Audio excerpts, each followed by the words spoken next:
আসসালামু আলাইকুম। আমার নাম মোহাম্মদ রিফাত জামান নবী। আজকে আমি আপনাদের একটা গজল শোনাবো।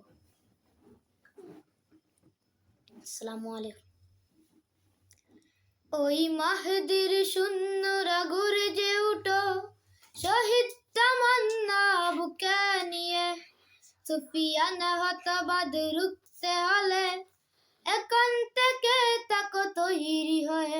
ওই মাহদির শূন্য রাগুর যে উঠো, শহীদ তামান্না বুকে নিয়ে, সুফিয়ানা হতবাদ রুখতে হলে এখন থেকে তাকো তৈরি হয়ে। আসবে এই মহাকাল, রুখতে হবে দাজ্জাল।